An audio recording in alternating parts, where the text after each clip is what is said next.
you ever found yourself sitting in your car after grocery shopping, bags in the back seat, and just couldn't bring yourself to drive home?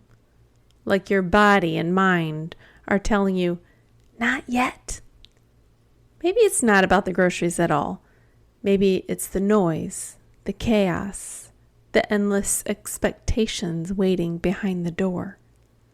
Today we're going to lean into that heavy feeling and talk about why it's okay to pause, really pause, even in the middle of the busiest day. If you've ever wished for just 2 quiet minutes to yourself, me too. And that's okay. Welcome to And That's Okay, the podcast where we explore the ups and downs of life and remind ourselves that whatever we're feeling, it's for a reason, and that's okay.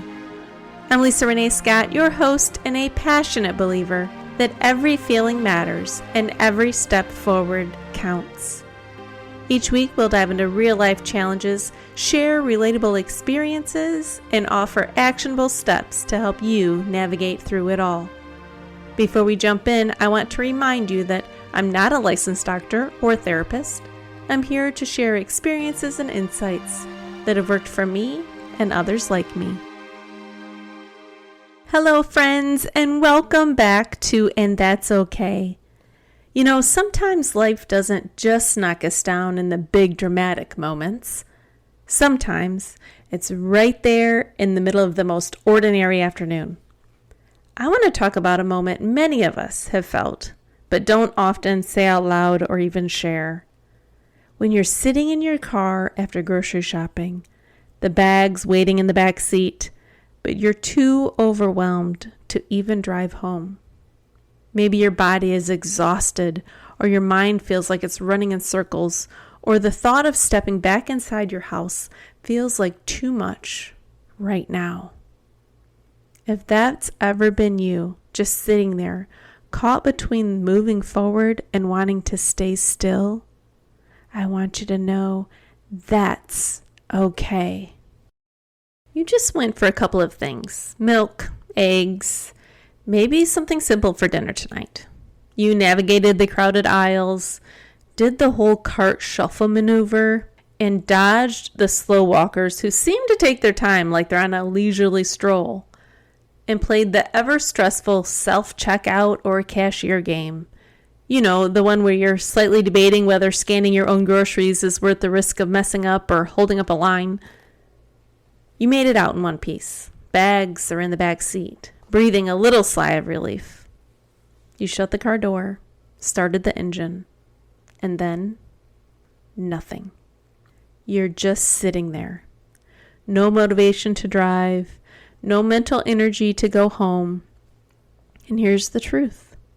It's probably, most likely, not about the groceries at all. It's about what's waiting behind the front door. Maybe you already hear the noise from the driveway, the loud voices, the cluttered chaos.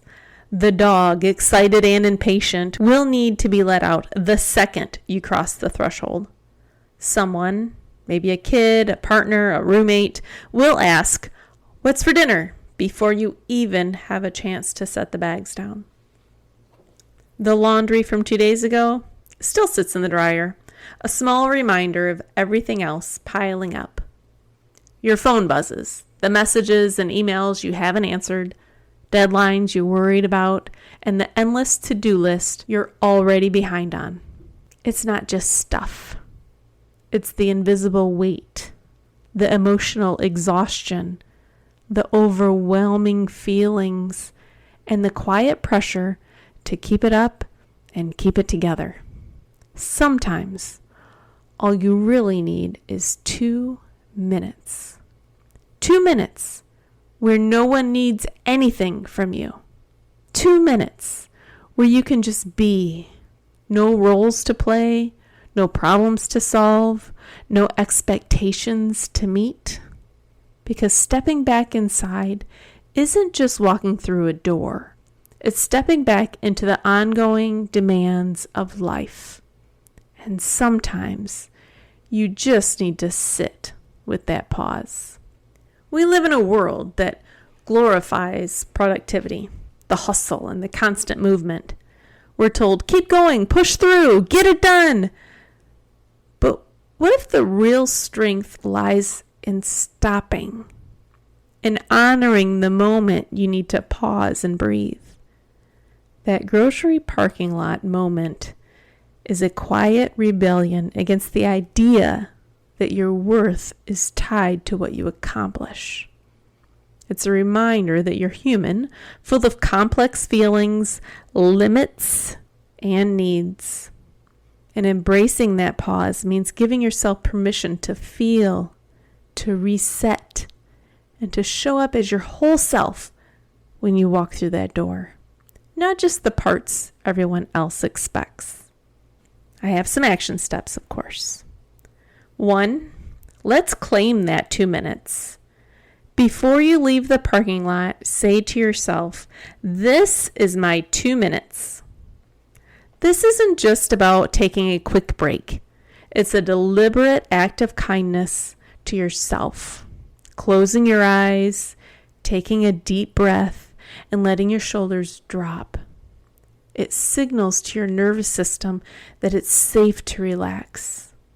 And it's a way of telling your mind and body, you don't have to carry all the weight right now. Those 2 minutes create a sacred space where overwhelm can soften and you can reconnect with your calm center before stepping back into your day. 2, do a quick mental unload. Grab your notes app on your phone or a sticky note out of your purse and write down the top 3 things swirling in your brain. Our minds have limited capacity, and when we try to hold on to every worry, task, and thought all at once, it becomes tangled web of stress. So by putting those thoughts onto paper or a screen, you're not just writing stuff down, you're giving your brain permission to let it go for now. It's like taking off a heavy backpack you didn't realize you were carrying and freeing up some mental space to breathe and focus on what matters most. 3, give yourself that tiny win.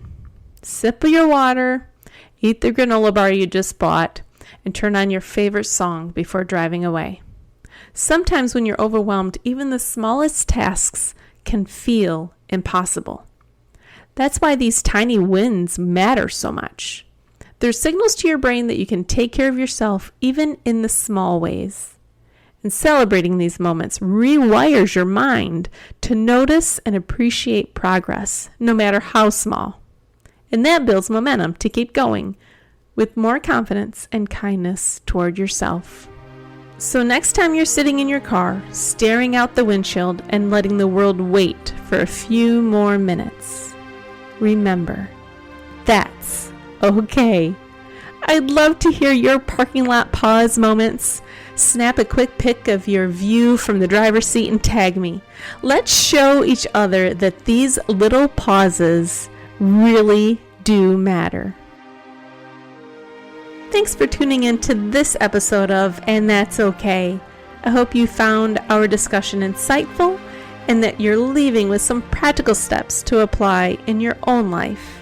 Remember, no matter what you're feeling or going through, you have feelings, and that's okay. If you enjoyed today's episode, please subscribe, leave a review, and share it with someone who might benefit from today's topic. Until next week, take care and keep moving forward, one feeling, one step at a time.